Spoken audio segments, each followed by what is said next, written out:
Buenos días, estimados estudiantes del quinto de secundaria del Colegio Ingenieros Uni. Bienvenidos a la clase de literatura. Les saluda la profesora Mercedes Pando. Vamos a empezar la clase esperando que cada uno de ustedes se encuentre muy bien en casa y que estén guardando la cuarentena y sobre todo respetando los protocolos, ¿no? Como uno de ellos es el correcto lavado de manos, ¿no? Y el uso también de la mascarilla. Bien, chicos, vamos a empezar la clase. Atentos. Muy bien chicos, el día de hoy vamos a hacer un repaso de todos los temas avanzados hasta el día de hoy en literatura. Bien, presten atención chicos. El título de la clase de hoy es Literatura griega. Vamos a ver el contexto histórico chicos. La literatura griega se desarrolló dentro de la época clásica. Vamos a ubicarnos entonces. Atenas se centraba en el Ática, Esparta en el Peloponeso y Tebas en Beocia. Grecia era cuna de grandes artistas, ¿no? Arquitectos, escultores, escritores, filósofos. Los ciudadanos gozan de igualdad política ante la ley y la participan activamente en la vida pública y social. La medida de las cosas es el hombre. Contemplan el mundo desde la perspectiva humana. Eran antropocentristas, ¿no? El arte griego y la perfección es lo que debemos conocer para su mejor estudio. La literatura griega entonces pertenece al periodo jónico o arcaico, ¿no? Desde el siglo X al siglo VI a.C. Se considera el clasicismo como la corriente literaria con más aportes legados para corrientes posteriores. Entonces tenemos a la creación literaria en Grecia. Grecia, junto al pueblo hebreo, era la cuna cultural de Occidente. El arte era caracterizado por la mesura, la norma y el método.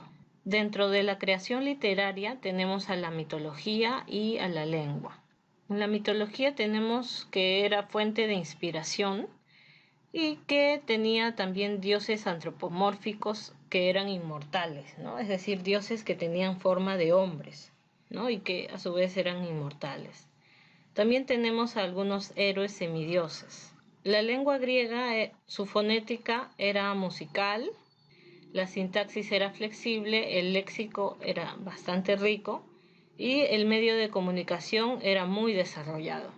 Entre algunos dioses principales tenemos a Zeus, Hera, Neptuno, Atenea, Vesta, Artemisa, Heracles, Afrodita, Febo, Demeter, Minerva, Apolo, Juno, Hermes, Diana, Ares, Venus, Teseo, Hefaistos, Edipo, Ceres, Orfeo, Poseidón, Jasón, Mercurio, Marte, Estía y Vulcano. Ahora vamos a ver la poesía épica griega.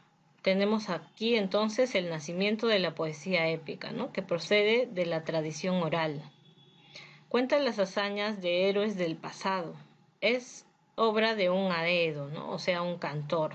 Conserva elementos tradicionales e introduce también otros nuevos. Conserva elementos tradicionales e introduce también otros nuevos, ¿no? Crea su obra, conoce las leyendas de su pueblo y emplea un surtido de fórmulas fijas. ¿Cuáles eran sus características, chicos? Tocaban temas mitológicos, la lengua era arcaica y artificial y también tenían el empleo de fórmulas épicas.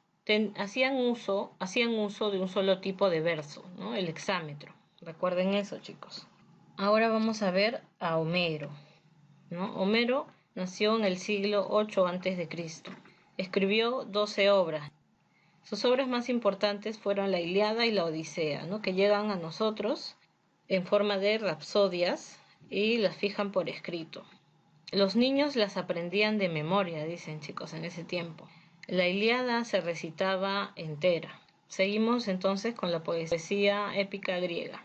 Tenemos a la Ilíada. La Ilíada también era conocida como las cosas de Ilión.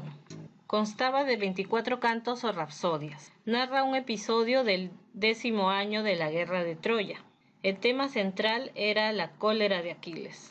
La figura literaria es el epíteto, es la figura más recurrente en toda la Ilíada.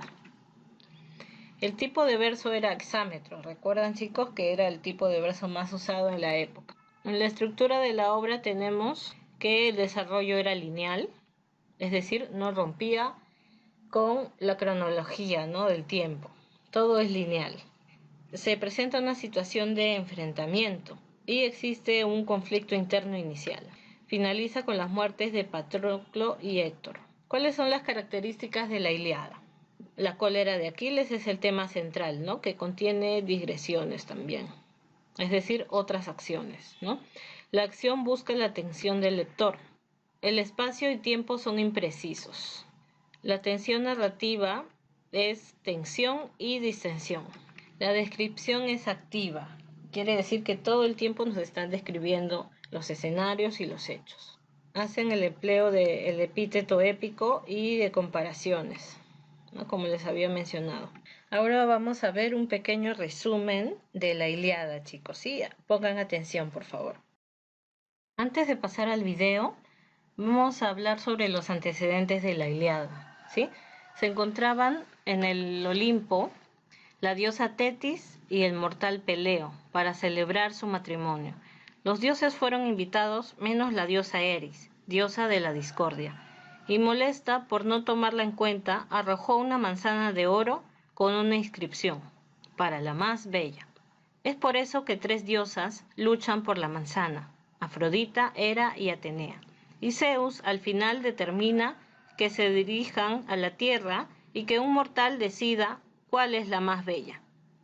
El triunfo lo obtiene Afrodita y en gratitud le ofrece al mortal la mujer más bella del mundo, Helena.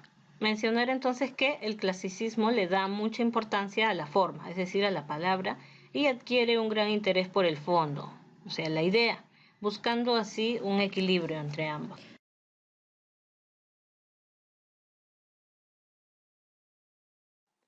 Muy bien, chicos, continuamos entonces. El tema de hoy es el teatro griego.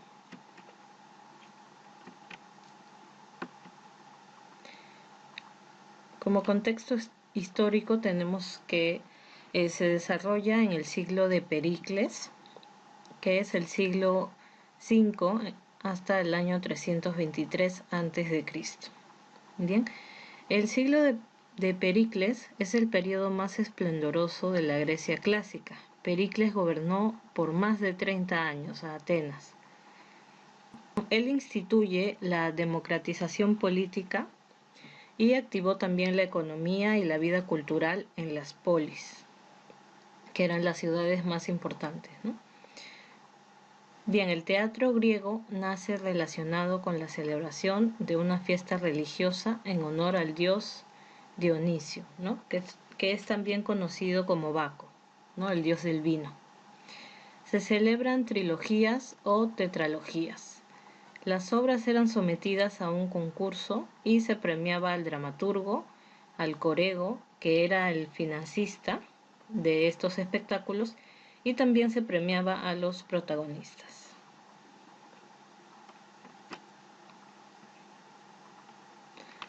Los primeros edificios en Occidente eran destinados a espectáculos, ¿no? Se usaban para reuniones públicas y para interpretaciones dramáticas. Se construían al aire libre a las afueras de la ciudad. Al graderío semicircular se le denomina coilán, cavea o teatrón, ¿no? Y es de ahí donde surge el nombre de teatro. Muy bien, en las imágenes podemos ver cómo era la forma en que estaban construidos estos edificios.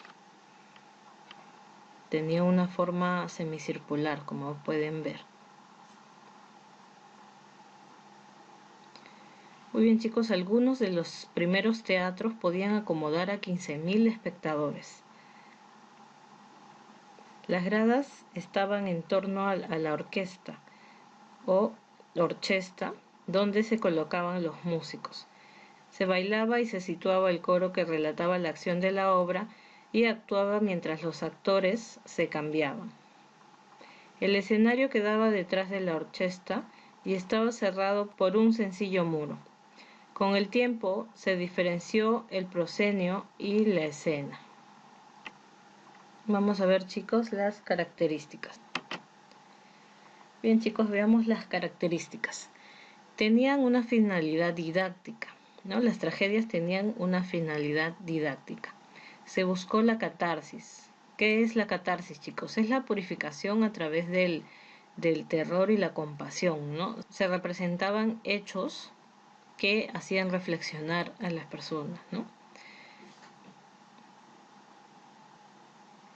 Thespis es el iniciador del teatro griego, pero Esquilo es considerado el padre del teatro griego, ¿no? Porque él incluye algunos elementos, ¿no? Y hace que el teatro se enriquezca, ¿no? También tenemos a Sófocles, quien es el máximo representante del teatro griego. Tenemos en la tragedia a Esquilo, Eurípides y Sófocles. Y en la comedia tenemos a Aristófanes. Continuamos, chicos. Ahora vamos a hablar un poco de Esquilo. Esquilo introdujo al segundo actor, porque inicialmente con Thespis solo existía un actor, ¿no? Este único actor desempeñaba todos los papeles de la obra. Bien, en cambio cuando viene Esquilo, él ya introduce un segundo e incluso un tercer actor. Bien, también tenemos como característica la recurrencia a los mitos antiguos. Esquilo también es creador de la trilogía dramática. Él emplea un lenguaje solemne con estilo majestuoso. Impulsó el uso de la máscara y el contorno. La máscara son elementos como los que vemos ahí en la imagen, ¿no? Algunos tenían una sonrisa y otros tenían el ceño fruncido y también la expresión de la boca era de tristeza, ¿no? ¿Y qué es el contorno, chicos? El contorno es un calzado alto con suelas de corcho sujetos por cintas de cuero u otro material, ¿no? Es un calzado que llega hasta casi la rodilla, ¿no? Ahora vamos a ver algunas obras de Esquilo. Tenemos, por ejemplo, Las Persas, Los 7 contra Tebas, Los Suplicantes, Prometeo encadenado y la trilogía de Orestía.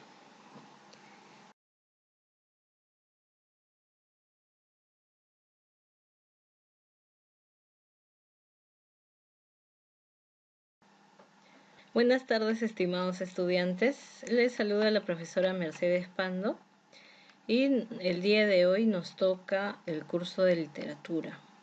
El tema de hoy es el teatro griego, segunda parte. Tenemos ahora a Sófocles de Colona. Sófocles nació en Colona el año 497 y falleció en el año 405 a.C.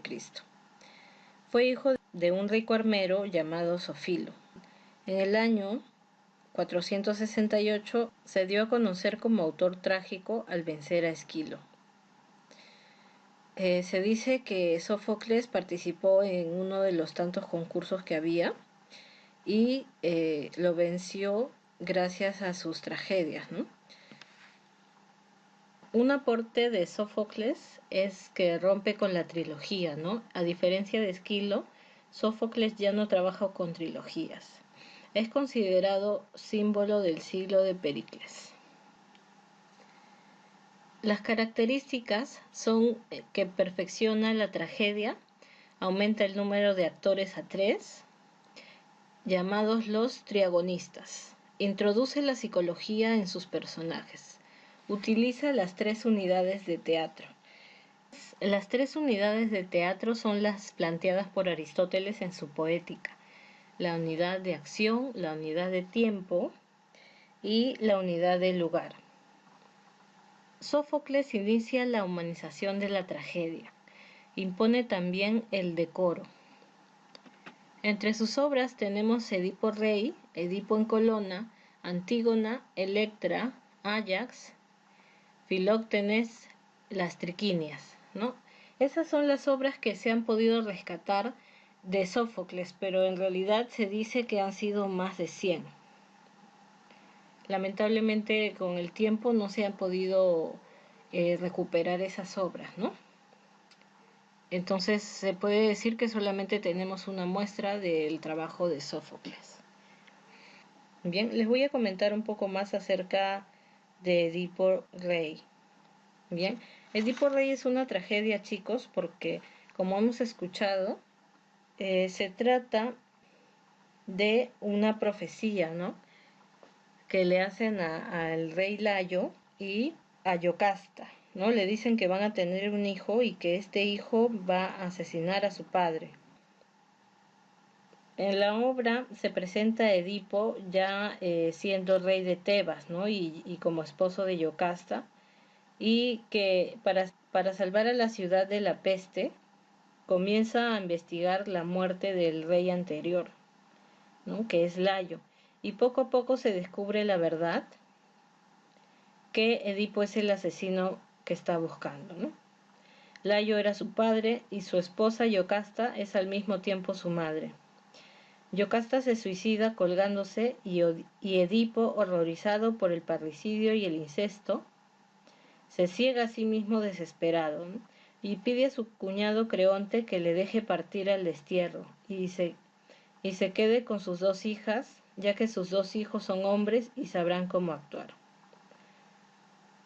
Aunque la tetralogía de la que formaba parte, de la que se han perdido las demás obras, se logró el segundo puesto en el Agón dramático. Muchos consideran Edipo Rey la obra maestra de Sófocles. Muy bien, chicos, otra cosa importante que tenemos que resaltar sobre Edipo es el tema del destino, ¿no? Porque por más que los personajes tratan de evitar que se cumpla esta profecía, igual se plantea que el destino es algo fuerte, ¿no? Que no se puede evitar, ¿no? Entonces, en esta obra Sófocles muestra que, por ejemplo, el personaje Layo recibe el aviso de que su hijo lo asesinará, ¿no? Y entonces decide abandonarlo a su suerte, ¿no? Deduciendo que va a morir, ¿no? O que nunca va a llegar a conocer la verdad de su origen, ¿no? Pero resulta que el niño sobrevive y sucede algo que hace que se cumpla finalmente la profecía, ¿no? Que años más tarde, el oráculo le dice a Edipo que él va a matar a su padre, ¿no? Entonces, él huye del lugar donde estaba, que era Corinto, para no matar al que supuestamente era su padre, ¿no? Entonces, sin saber que haciendo eso, más bien va a hacer que su verdadero camino llegue a cumplirse, ¿no? Entonces, ahí se resalta en Edipo las características de la obra de Sófocles en general, el tema psicológico en los personajes y también el tema de la tragedia y del destino, ¿no?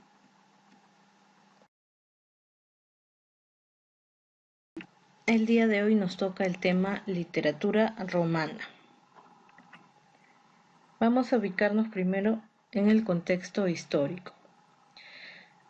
La época dorada de la literatura en Roma se disfrutó en el siglo I a.C., especialmente en la tormentosa etapa de las guerras civiles y el nacimiento del imperio bajo Augusto.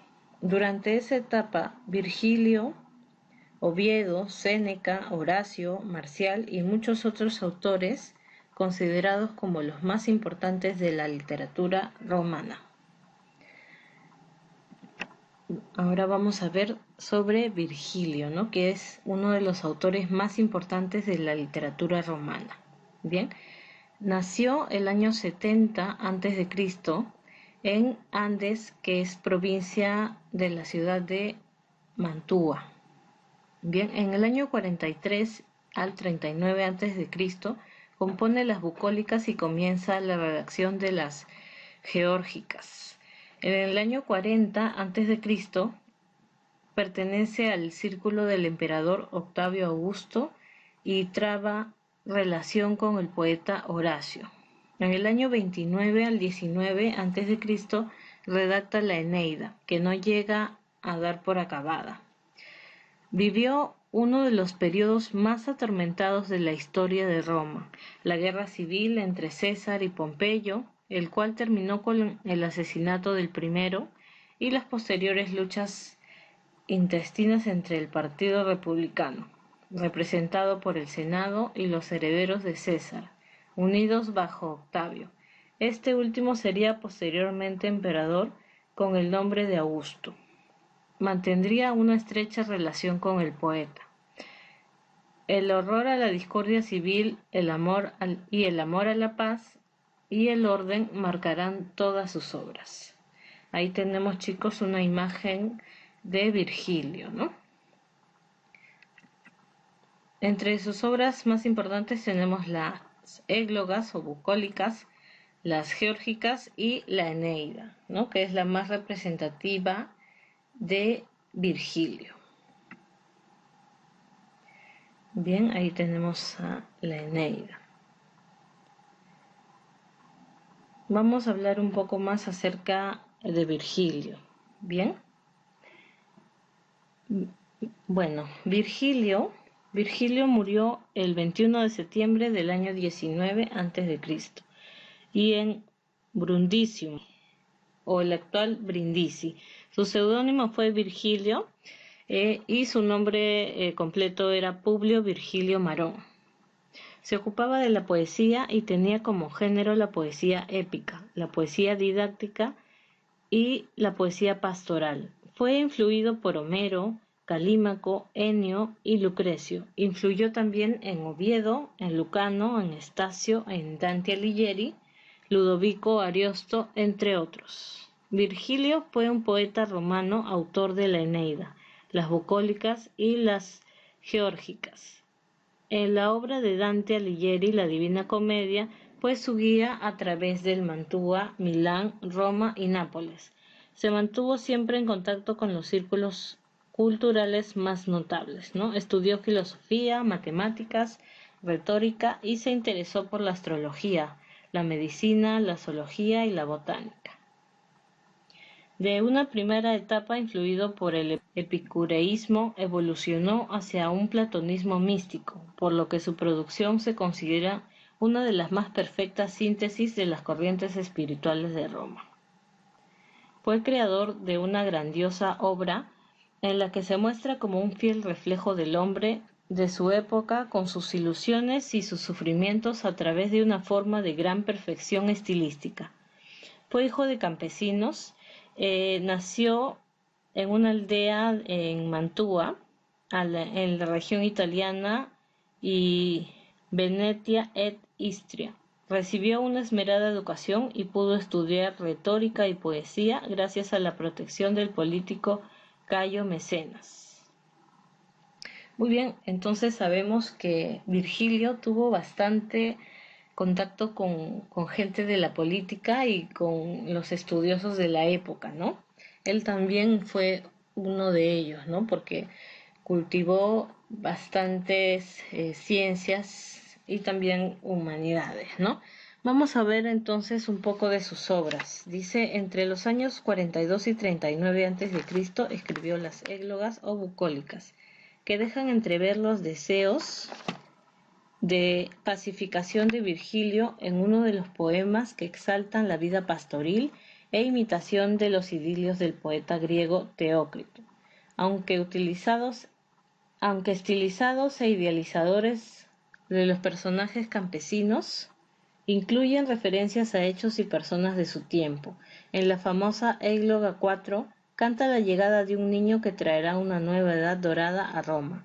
La cultura posterior encontró aquí un vaticinio del nacimiento de Cristo. Entre el año 36 y 29 a.C. compuso a instancia de Mecenas las Geórgicas, poema que es un retrato de la agricultura destinado a proclamar la necesidad de restablecer el mundo campesino tradicional en Italia. A partir del año 39 a.C., inicia la composición de su obra más ambiciosa, la Eneida, cuya redacción lo ocupó 11 años. Un poema en 12 libros que relata las peripecias del troyano Eneas, desde su fuga de Troya hasta su victoria militar en Italia. La intención evidente de la obra era la de dotar de una épica a su patria y vincular su cultura con la tradición griega. Eneas lleva a su padre Anquises sobre sus hombros y a su hijo Ascanio de la mano. En Cartago, en la costa de África, se enamora de él la princesa Dido, quien se suicida tras la partida del héroe. En Italia, Eneas vence a Turno, rey de Rútulos. El hijo de Enea, Ascanio, funda Alba Longa, ciudad que más tarde se convertiría en Roma. Chicos, ahí atentos que deben subrayar cada personaje que se va nombrando, ¿sí? Cada personaje de la Eneida, porque es muy importante para más adelante para las preguntas. Bien, continuamos entonces. El hijo de Eneas, Ascanio, funda Alba Longa, ciudad que más tarde se convertiría en Roma. Según Virgilio, los romanos eran descendientes de Ascanio y por lo tanto del propio Eneas. El estilo de la obra es más refinado que el de los cantos griegos en los que se inspiró. Había ya escrito la Eneida cuando realizó un viaje por Asia Menor y Grecia, con el fin de constatar la información que había volcado en su poema más famoso.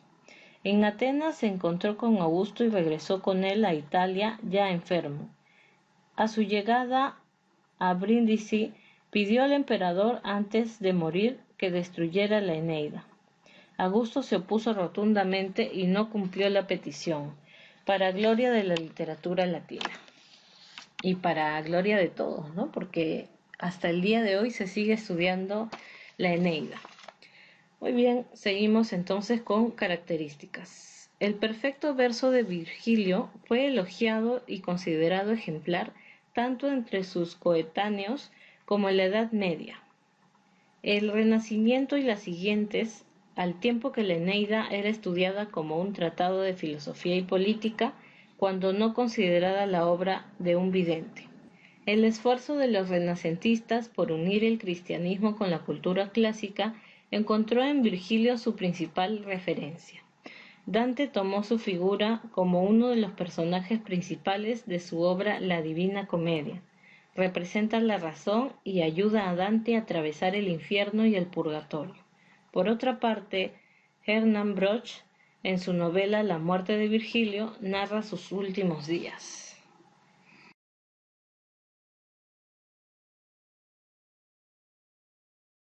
Prerrenacimiento. Prepárense, chicos, atentos. Tenemos como contexto histórico que se desarrolla entre finales del siglo XIII después de Cristo y mediados del siglo XIV después de Cristo. Justo en el momento crucial cuando se produce el gran impacto de la peste de 1348. Se localiza la producción literaria de la tríada de escritores italianos que se consideran convencionalmente por la historiografía como tales precursores Dante, Petrarca y Boccaccio. Esta etapa también es llamada el Trecento italiano, ¿no? Trecento significa 1300 en italiano, ¿no?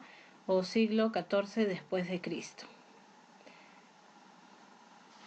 El Trecento se refiere al siglo XIV en la tradición artística italiana. Durante el siglo XIV en Italia gobernaba el Papa Bonifacio VIII. En dicha época Italia se encontraba cerrada y aislada de los demás países europeos, ¿no? Como lo que está pasando ahora, ¿no? Con el coronavirus, ¿no? En ese tiempo estaba la peste y entonces por eso estaba cerrado algunos países, ¿no? Como Italia. Y este hecho hizo que Italia se divida en dos bandos. Los que apoyaban al Papa, que eran llamados los güelfos, y los que preferían el gobierno de un emperador, llamados los gibelinos. Seguimos entonces. ¿En qué consiste el Trecento italiano?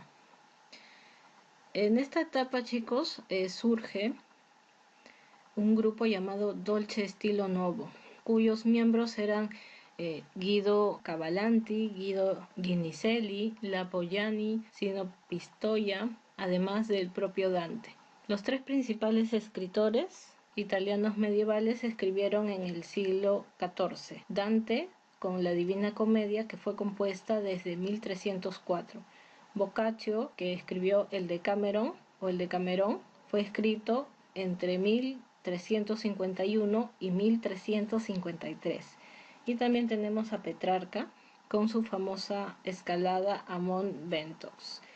Fue el 26 de abril de 1336. En esta poesía estilnovista, la mujer es considerada como la obra perfecta de la creación divina, colocada en el límite entre lo humano y celestial, puesto que lleva en sí, más que cualquier otra criatura, la imagen del Dios creador.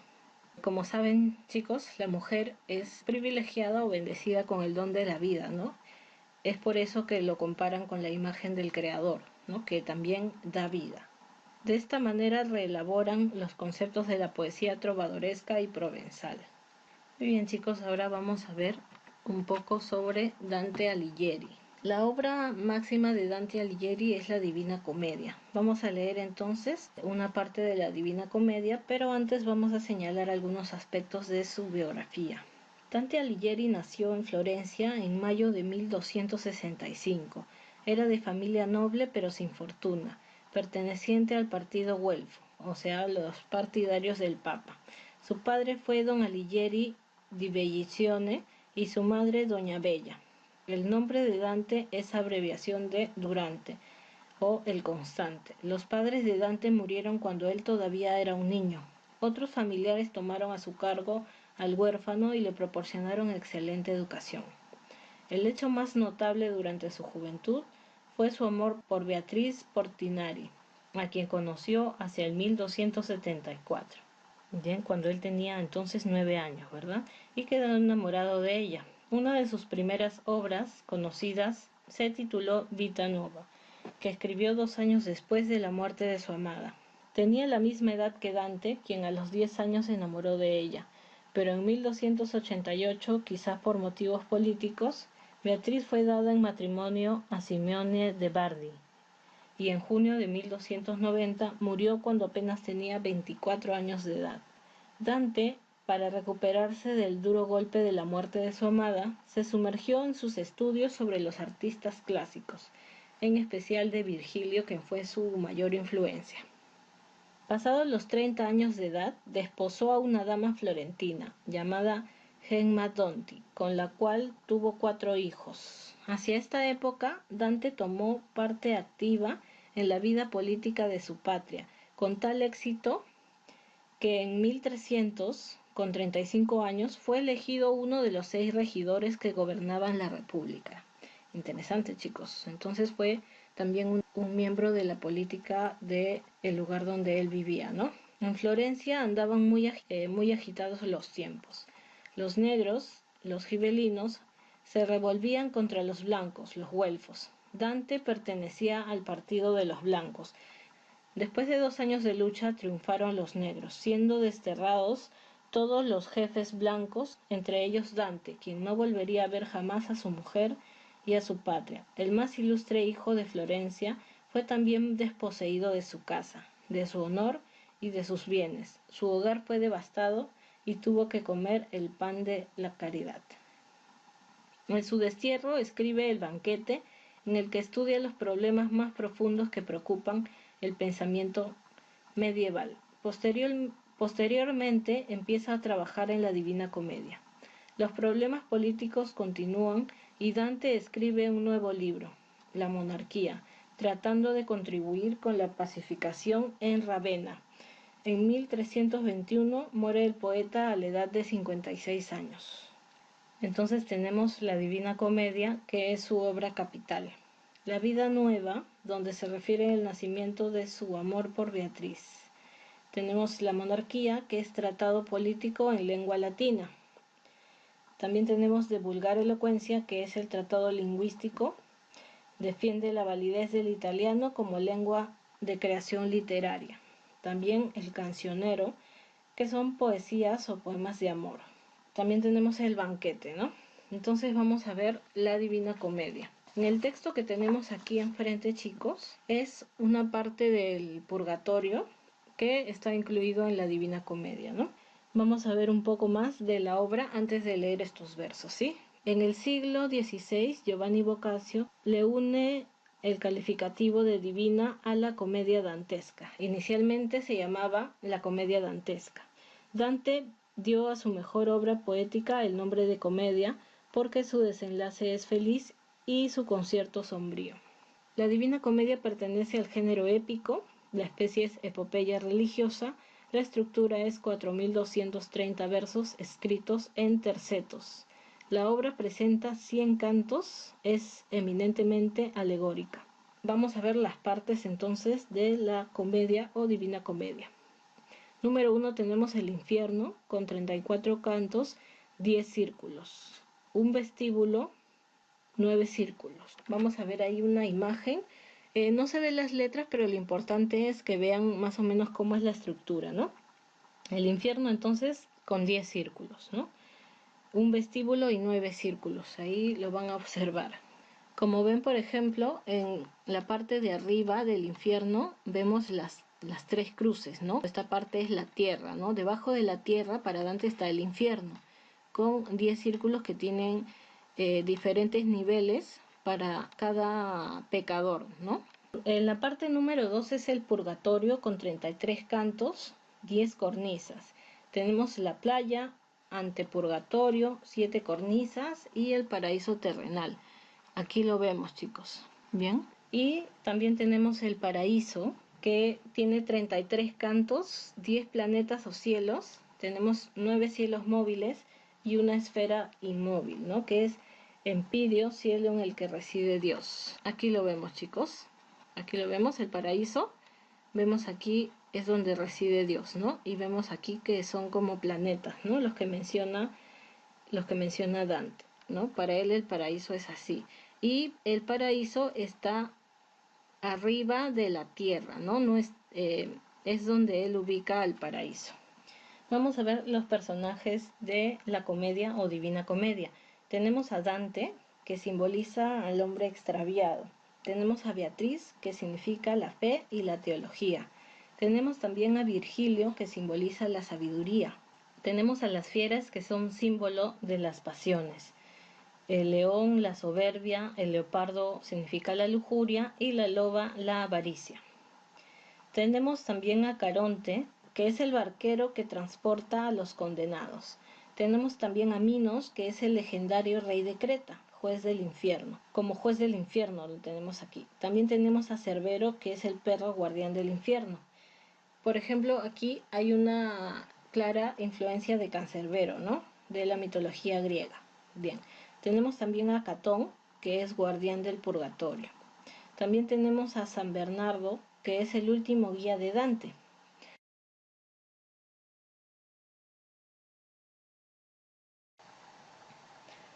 Muy bien, chicos, primero vamos a ver el contexto del medievalismo. Como sabemos, la caída del Imperio Romano de Occidente trajo como consecuencia el derrumbamiento del sistema esclavista y el establecimiento del feudalismo, en que el poder pasó a la nobleza terrateniente. A partir de este momento cambiaron muchas cosas: la pintura, la música, la literatura, que fueron utilizadas por la Iglesia como medio de sometimiento ideológico. La educación de igual manera, porque estuvo bajo su control. Las obras de esa época eran compuestas en latín, pero a partir del siglo XII, con el surgimiento de las ciudades, serán compuestas en lenguas romances por los juglares, los trovadores y los bardos. Asimismo, resurgieron la música, la pintura y la literatura. Bien, vamos a ver entonces la literatura medieval, que comprende los siglos V y el siglo XIV después de Cristo.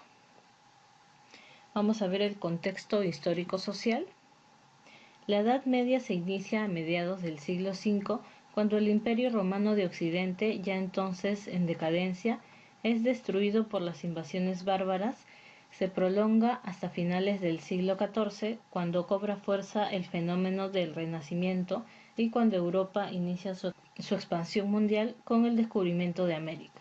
Esta segunda edad de la historia estuvo asignada por el sistema feudal, que genera costumbres sociales, políticas y maneras peculiares, donde además se toma como ideal al héroe. Por otro lado, cabe resaltar que durante todo el medioevo la Iglesia Católica cumplió un papel importante. Fue la única institución que realmente unificó al mundo occidental, rigió la cultura y hasta la vida de los hombres de aquella época. Vamos a ver, la Edad Media se divide entre etapas, ¿no? La Alta Edad Media, la Plana Edad Media, o también llamado Medioevo, y la Baja Edad Media o Prerrenacentista. En la Alta Edad Media, la literatura es escrita en latín. Este es el idioma que se había manejado en los territorios del Imperio Romano y que permanecía activo en la Edad Media hasta que fue sustituido por la aparición de las lenguas romances y anglosajonas. En la Plana Edad Media, o también llamada Medioevo, esta época se desarrolla durante los siglos XI y XIII. En este tiempo se desarrollan las lenguas romances y anglosajonas, la épica y la poesía con narraciones de hechos heroicos y amorosos. En la Baja Edad Media o prerrenacentista se desarrolla entre los siglos XIV y casi XV, ¿no? En esta etapa se desarrollan grandes cambios sociales. En el campo de la literatura nace la novela de caballería y el teatro profano. Vamos a ver los géneros que se cultivaron en esta época. Tenemos los géneros literarios utilizados en la literatura medieval, fueron la épica, la lírica, la narrativa y también el teatro, pero en especial la épica, la lírica y el teatro. En la épica tenemos los cantares de gesta, que son hechos por los juglares, las novelas de caballería, que también está dentro de la narrativa. También tenemos la Divina Comedia de Dante y Decamerón de Giovanni Boccaccio.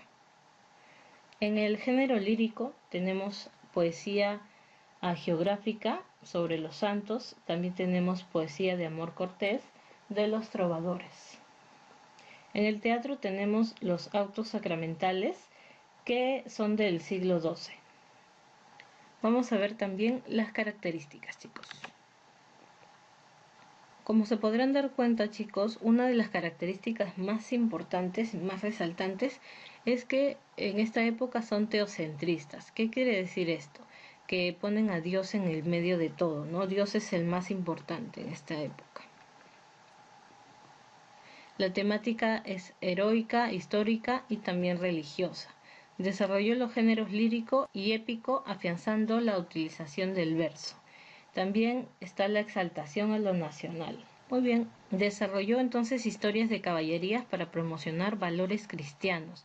También hay textos religiosos que forman parte de la literatura medieval. Desarrolló los géneros líricos y épico, afianzando la utilización del verso. Vamos a ver más características, chicos. Vamos a hablar acerca del cantar de Mio Cid. Bien, las características del cantar de Mio Cid son las siguientes. La lengua fue escrita en lengua romance castellano, ¿no? Es decir, un castellano primitivo. La versificación es 3.735 versos de forma irregular. Los géneros es el género épico, y la especie es cantar de gesta. En 1207, un copista llamado Pere Abat realizó el único manuscrito del texto. Vamos a ver algunas características adicionales también. Vamos a ver, por ejemplo, la estructura. El cantar de Mio Cid se divide en tres partes. El primer canto, que es el cantar del destierro, el cantar segundo, que es el cantar de las bodas, y el cantar tercero, que es la afrenta de Corpes. Las acciones se suscitan linealmente y el narrador es omnisciente. Quiere decir que está presente en todo, ¿no? Y puede ver todo. Los versos son irregulares, abundan los versos alejandrinos, es decir, los versos de 10 sílabas métricas, ¿no? Presentan tono realista, presentan algunas series gemelas, hace uso de epítetos y realiza descripciones breves. Vamos a ver algunos aspectos. El tema principal es el honor del Cid. El tema secundario es la lealtad, el cristianismo, el amor y la amistad. Vamos a ver ahora a los personajes. Los personajes tenemos a Rodrigo Díaz de Vivar, que es el Cid. Tenemos también a Doña Jimena, que es la esposa del Cid, a Elvira y a Sol, que son las hijas del Cid. Tenemos también al rey de Castilla, que es el rey Alfonso VI. También tenemos a Álvar Fáñez, tenemos a Martín Antolínez, a Babieca, que es el caballo del Cid. Tenemos también a los infantes de Carrión. Tenemos a Berenguer, que es el conde de Barcelona. También tenemos al rey Búcar de Marruecos. Tenemos a los infantes de Navarra y Aragón, a Pedro Bermúdez, que es su primo, y al conde García Ordóñez. Bien.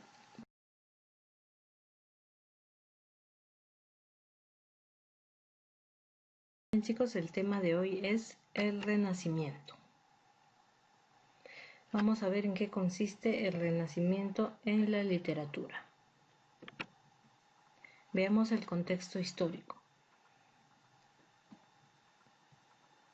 El Renacimiento, o también llamado humanismo, nació a fines del siglo XIV en Italia y se caracterizó por la admiración y el conocimiento profundo de la antigüedad clásica greco-latina.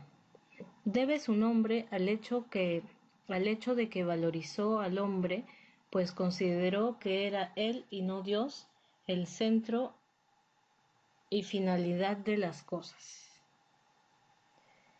Vamos a ver entonces, en la transición histórica es primero el clasicismo en Grecia y Roma, después tenemos el medievalismo en Europa y tenemos el Renacimiento que surge en Italia.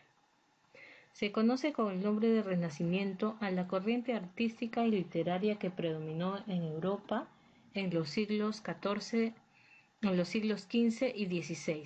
Debe su nombre al hecho de que significó un verdadero renacer del arte y la cultura grecolatina, prácticamente olvidadas durante la Edad Media. Los personajes, los artistas y los escritores del Renacimiento tuvieron un gran interés por la cultura de la antigüedad grecolatina. Los estudiosos que buscaban en el conocimiento de la antigüedad y en el estudio de las lenguas clásicas, griego, latín, las respuestas para los retos planteados por una sociedad en transformación, recibieron el nombre de humanistas. Entonces, los estudiosos de esta época recibieron el nombre de humanistas. Veamos algunos escritores del Renacimiento que destacaron. Pero antes vamos a ver un pequeño esquema de las características. Entonces, principalmente eran antropocentristas, ¿verdad? Es decir, el hombre era el centro, ¿no? Ya no era Dios como lo solía en el medievalismo. Predomina la razón. Está presente la valorización a la naturaleza, hay la crítica satírica y los avances científicos y tecnológicos. Bien, dice, veamos algunos escritores del Renacimiento que destacaron en los principales géneros literarios. Figura importante de esta época fue el holandés Desiderio Erasmo de Róterdam, quien escribió su obra en latín y es considerado el más prestigioso de los humanistas, autor de El elogio de la locura. También destaca Michel Montaigne, francés, autor de Ensayos, obra que dio nombre al género. Bien, las características las que le mencionaba, ¿no? El hombre como centro de preocupación objetiva, llamada antropocentrismo, predominio de la razón, crítica satírica y humanística a las formas de culturas medievales, valoración de la naturaleza y de la literatura renacentista, y se produce un avance científico y tecnológico, cosa que se había detenido en el medievalismo, ¿no? Muy bien, ahora vamos a ver los representantes. Tenemos a Garcilaso de la Vega con su obra Las Églogas, a Tomás Moro con su obra Utopía, a John Milton con El Paraíso Perdido, a Michael Montaigne con Ensayos, y cabe mencionar que él es el creador de los ensayos. Y también tenemos a François Rabelais con Gargantúa y Pantagruel. Tenemos también a Nicolás Maquiavelo, que escribió El Príncipe. Tenemos también a Luis de Camões, Los Lusiadas. Tenemos a Ludovico Ariosto con Orlando Furioso. Tenemos también a Torcuato Tasso con Jerusalén Libertada. Y como mencionamos al principio, también tenemos al autor Desiderio Erasmo con su libro Elogio de la Locura. Muy bien, chicos, vamos a ver a un autor importante y figura del Renacimiento. Estamos hablando de William Shakespeare. William Shakespeare nació en Stamford-on-Avon en 1564 y falleció en Londres en 1616. Su apelativo fue el Cisne de Avon o Avon, hijo de John Shakespeare, hombre adinerado, y de Mary Arden, de familia también acaudalada. Contrajo matrimonio en 1582 con Anne Hathaway, 8 años mayor que él. Poco después marchó a Londres, donde pasó gran parte de su vida. Incursionó en la poesía lírica, creando sonetos sugestivos de real categoría estética. En 1593 publicó Venus y Adonis, primera obra, La violación de Lucrecia y sonetos. Se puso en contacto con el ambiente teatral. Este hecho le permitió seguir su propia vocación. Formó parte de grupos teatrales y destacó en el grupo teatral de los reyes ingleses Jacobo I e Isabel I. Murió el 23 de abril de 1616, el mismo día que dejó de existir Cervantes, y fue enterrado en la iglesia de la Santísima Trinidad. El estilo y características de Shakespeare son caracteres humanos y lucha de pasiones. Algunas obras son arquetipos de pasiones, sean virtudes o defectos. Así, Romeo y Julieta es la mayor expresión del amor. Otelo es el hombre atrapado por los celos. Macbeth simboliza la ambición desmedida. Entonces, chicos, los arquetipos significan modelos, ¿no? Modelos estereotipados que tenemos acerca de algunas personas, ¿no? Bien, otra característica es la variedad en el teatro. Fue un maestro tanto en la comedia como en la tragedia. Se desplaza con facilidad en la realidad y en la fantasía. Los personajes predominantes son aristocráticos. También tenemos como característica que no crea los asuntos de sus obras teatrales. En su mayoría fueron tomadas de fuentes ajenas.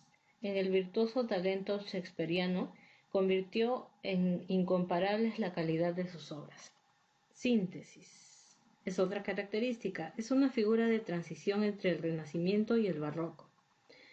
Fue creador del Teatro Nacional Inglés. Entre sus obras tenemos tragedias y comedias. Entre las tragedias tenemos a Hamlet, que habla sobre la duda, la famosa frase ser y no ser, he ahí el dilema. También tenemos al rey Lear, que habla del amor paternal. Tenemos también a Otelo, que toca el tema de los celos. Tenemos a Julio César, que habla sobre la traición. Tenemos también a Antonio y Cleopatra, que toca el tema de la infidelidad. En las comedias tenemos al Mercader de Venecia, que habla sobre la avaricia.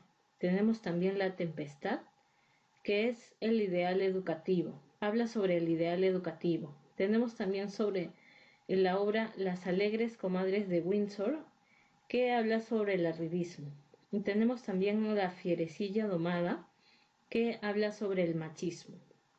Bien, como ven, Shakespeare toca temas bastante interesantes y variados, ¿no? Vamos a hablar un poco de Hamlet. Vamos a ver la forma. El género de Hamlet es el género dramático, la especie es la tragedia. Está basada en un cuento antiguo recogido por el danés Saxo Grammaticus. Bien, como saben, en el Renacimiento se rescatan las obras antiguas, ¿no? Shakespeare entonces utiliza eso también para sus obras. Dice, no respeta las unidades aristotélicas, es decir, la unidad del tiempo, la unidad del espacio, las unidades que ya vimos en temas anteriores, ¿recuerdan? Muy bien. La estructura tenemos que está dividido en 5 actos. Las escenas violentas se dan al espectador. La técnica es el teatro en el teatro. Muy bien, ahí vemos en su libro una imagen de Hamlet que está reflexionando, ¿no? El fondo. El tema central es la duda y la venganza. Los temas secundarios son el amor. También tenemos como tema secundario la locura, la melancolía por la ausencia del padre y la traición. Vamos a ver un poco el argumento. El espectro del antiguo rey Hamlet vaga por su castillo. Hamlet, enterado, decide ir a verlo, pues sufría por su ausencia. Como vemos, Hamlet es el rey padre y también es el príncipe. Bien, seguimos. Y al hablar con el fantasma, descubre el verdadero motivo de su muerte. Había sido asesinado por su hermano Claudio. Hamlet, para confirmar sus sospechas, decide representar la muerte de su padre ayudado por un grupo de cómicos que visitaban el palacio. El nuevo rey Claudio se incomoda y Hamlet confirma su sospecha y decide vengarse. Pero en un malentendido, Hamlet mata a Polonio, padre de su enamorada Ofelia. El rey, fingiendo ayudar a Hamlet, lo manda en un viaje para que huya, pero su intención era matarlo. Hamlet, superado el trance de su viaje, vuelve a Dinamarca donde Ofelia ha muerto ahogada. Laertes, quien era hermano de Ofelia, desafía a Hamlet a un duelo, inducido por Claudio. Durante el duelo, la reina, que se había casado con su cuñado Claudio, muere envenenada. El rey Claudio muere por la espada de Hamlet. Este y Laertes se matan. La obra termina con la llegada de Fortinbras, príncipe de Noruega, que pretende recuperar las tierras de su padre. Bien chicos, espero que les haya gustado la clase del día de hoy. Eso es todo por este video. Bien chicos, nos vemos en la siguiente clase. Cuídense mucho. Hasta pronto.